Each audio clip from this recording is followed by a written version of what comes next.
Hello and welcome to Mzansi Stories Recap. I am back yet again reviewing one of your Mzansi favorites, soapies, and in this video we are reviewing My Brother's Keeper.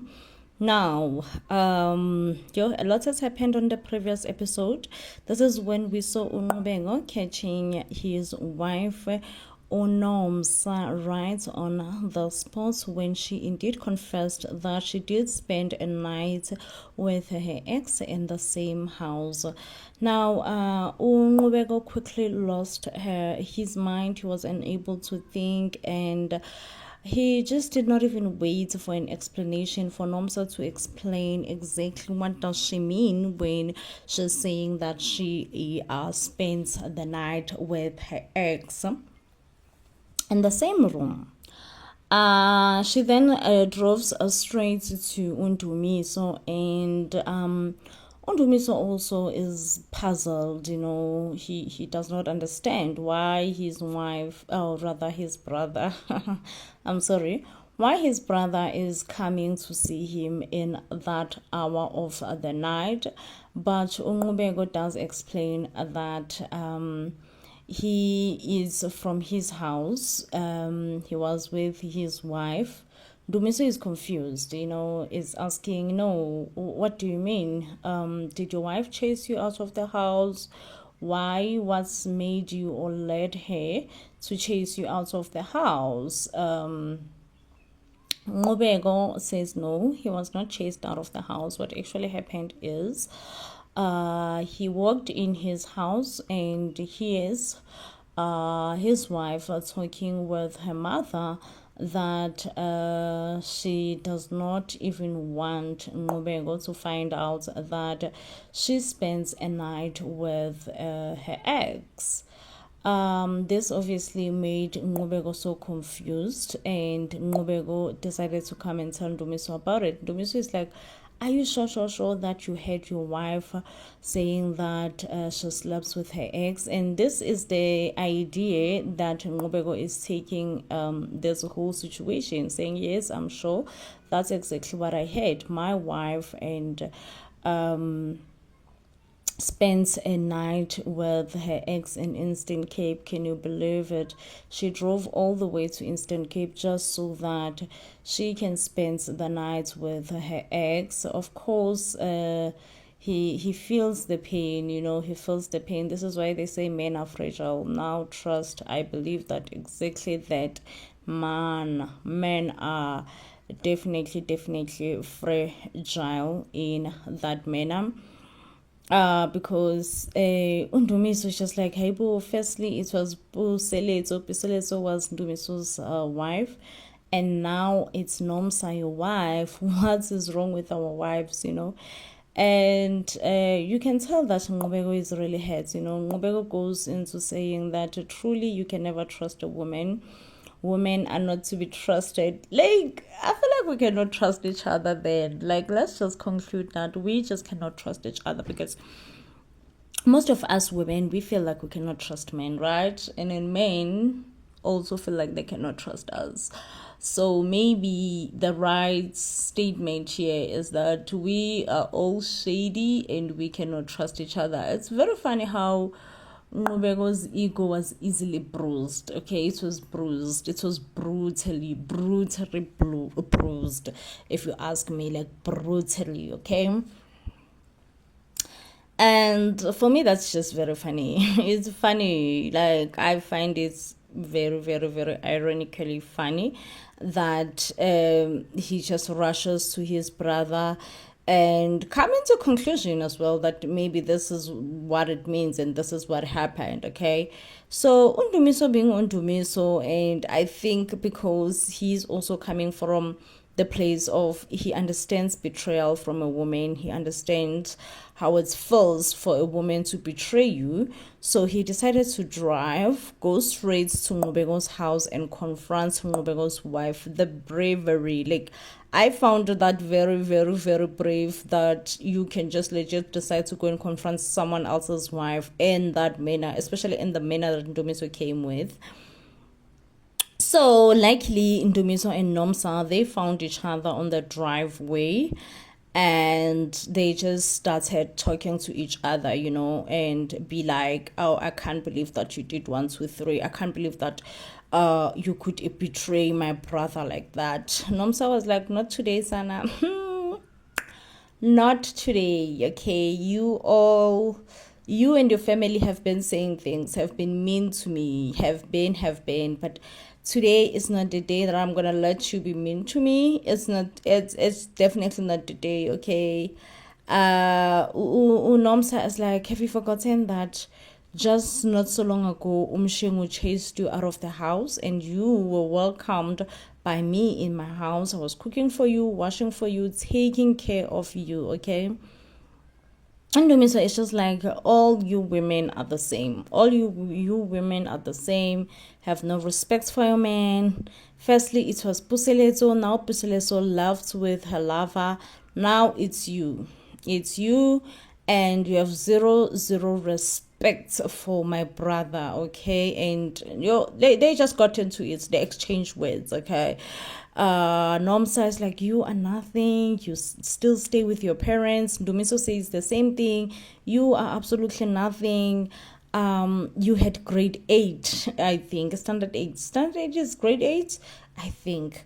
When my brother found you, my brother has elevated you, gave you the luxury life, soft life, kinda.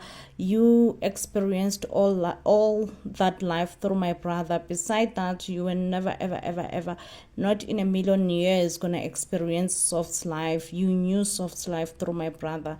So if it wasn't because of my brother, you were never gonna experience soft life. And she's like, okay, at least I experienced soft life through your brother. You are a man, you have nothing, and you need to get out of my house right now. You still wear small streets. I think Dumiso just lost it when he was being told that he wears cheap clothes from small streets. Just like, woman, do you take me serious? Do you even try to take me serious? Of course, these clothes are expensive. I don't wear cheap clothes from Marabastad or whatever you say. And when Dubiso got into his car, because he was just like, let me go before I lose my cool. Nomsa is just like, leave my house, bro, leave my house at this minute, at this moment. I want you gone. What is your problem? You don't even have petrol, yo. And he was just more like, as in, it's not worth it. It's not worth it. Let me go. And indeed, Undumiso left rather. Honestly speaking, I'm happy. Unomsa puts Undumiso exactly right where he belongs. It was not his business to go there and try to be a hero or whatever that he was trying to do, okay? He should have stayed out of it. He should have known and acknowledged that he has nothing, absolutely nothing to do with it. And it's none of his business, okay? So I'm happy. Am I happy that Nomsa? I'm happy. Like, Nomsa, kudos to you. You did well. I did well by putting Undumiso right where he belongs. Next time he will know better before he even thinks Uguti is okay, it's right, it's acceptable Uguti to interfere with his brother's business. Okay, he should have just focused on himself, but he decided to be a hero. Do I sympathize with nqubeko? Not really, guys. Like, I'm sorry. I don't, okay? I don't. Nqubeko has put Unomsa through the most, and Nomsa really did not do anything with her ex-boyfriend, and all this it's began by Nomsa trying to do right, thinking that perhaps if she corrected her past mistakes, it will be better, it will improve her marriage, she will be blessed with children in her marriage. So really, Nomsa is one selfless wife and did all this thinking of Undumiso. Now, like I said, nqubeko left the house.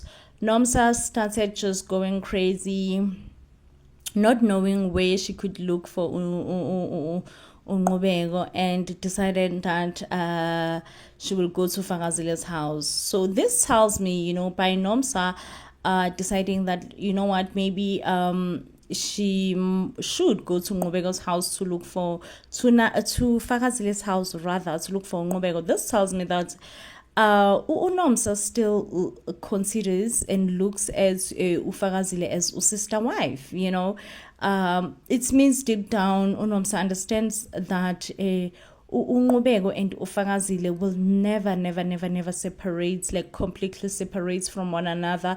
There will just always be that thing that they are still in each other's lives like that, but it will always remain that they are in each other's lives. They will never separate. Or else, why would you go to someone's house going to look for them? Going to look and say, "Hey, I'm here. I'm in your house. I'm here to look for who and who," right? And this confuses Ufakazile. Like, Nomsa, what are you talking about? Nomsa appears to be shaking, appears not to be herself, appears not to be well. And Ufakazile is confused. Like, what do you mean that Nqubeko could be here? There is no Nqubeko here, okay? Nomsa is like, listen, I understand maybe you may not want to tell me or whatever, but I really need to speak to Nqubeko. Perhaps he's sleeping, perhaps he's still taking a shower. I'm not going to be angry, I'm not going to be yelling, I'm not going to say anything. I just need to talk to him.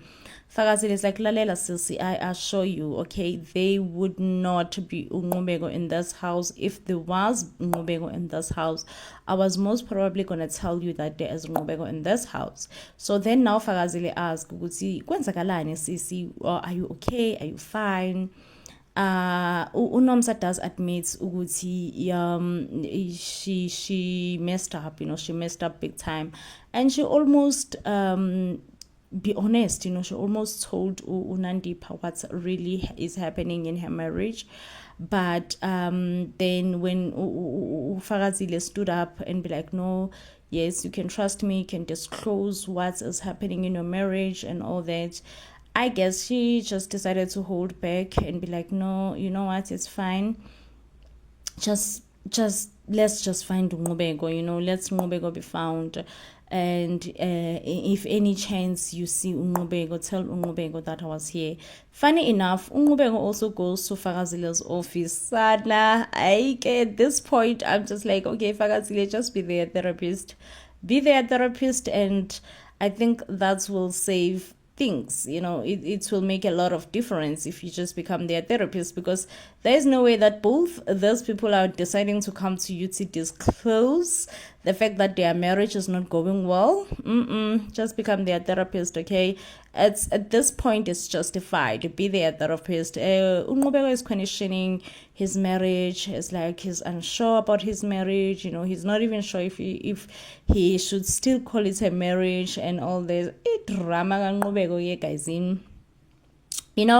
Fakazile is just like, listen, you can tell me what's going on in your marriage, but then I'm happy that Nqubeko decided not to tell Fakazile, because at this point he does not really know himself what's happening in his marriage. But then he just decided to withhold it and be like, no, it's okay, I'm not gonna tell you. Fakazile suggests that Nqubeko should find someone to talk to, right? Nqubeko then later on goes back home to uNandipha to find answers and say, listen, tell me then, I'm here, I'm all here, I'm all yours, I want to know what is going on. And uNomsa then says, lalela Nqubeko, you know that I've been struggling to conceive a baby, and when I told my mom about this, my mom decided that I should go and go to someone who's a seer to consult, and when I went to consult, I was told that part of the reason I cannot conceive is because I decided to abort years back. Years back I made an abortion, and it's part of the reason why I cannot now conceive a child. So I decided to call my ex, inform him what we did, because we were told that the only way to make things right is to just fix my past mistakes. So therefore we were told that my past mistakes will be fixed in his home, And that's how I went to Instant Cape. So when I went to Instant Cape, yes, they told us to sleep in the same room, and we really just obliged. We never slept in the same bed. One was sleeping on top, another one was sleeping down. Nothing, and absolutely nothing happened. Nqubeko is having difficulties believing all that Nomsa is telling the truth.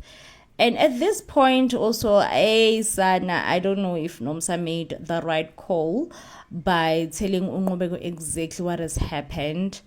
I just don't know, hey.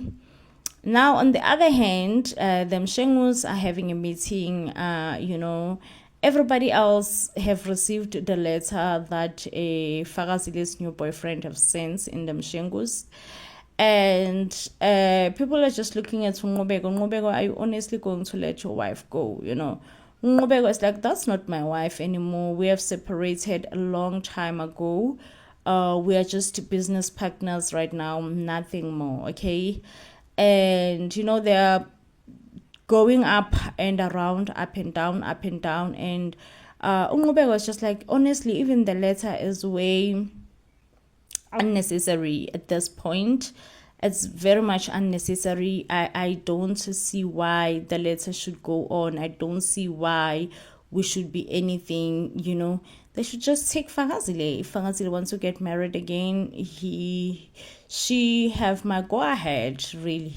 So the mshengus are just like, you know what, especially their father, I've heard you boys, I've heard you argue about this matter. It's okay, it's enough. I'm now going to take a decision of my own. He indeed called Fagazile's Magazi auntie and say, Lalela Magazi, it's happening. It's okay. We're going to let you all know of the dates very, very soon. Right.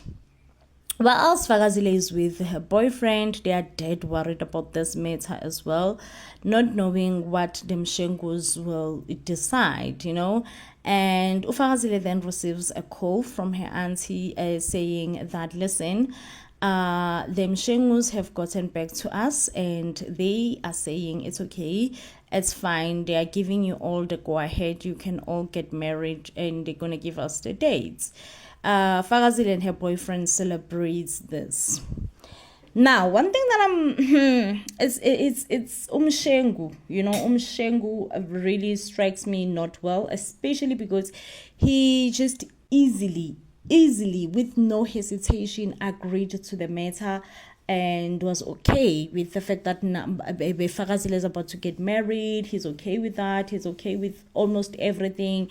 Like, I'm just like, Shengu, this is not you. This just cannot be you. Why are you so quick and so fast in just coming into terms with this matter? Why easily like this? The mshengu that I know was most likely gonna be stubborn, so I feel like there is a catch. I feel like there's a huge catch. It's either they're gonna tell him a price that he can't afford, or they're just gonna make it difficult on him. I refuse to believe that the mshengus will let go of Fagazile so easily.